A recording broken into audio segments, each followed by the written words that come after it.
ये इसके बारे में मैं यही बोलना चाहता हूँ। शुक्रिया।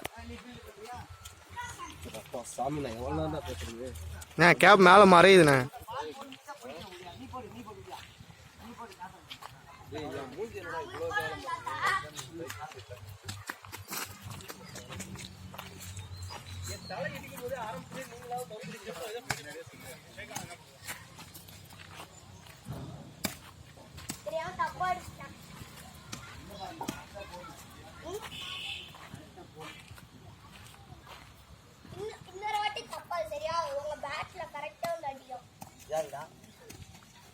இது பசங்களுக்கு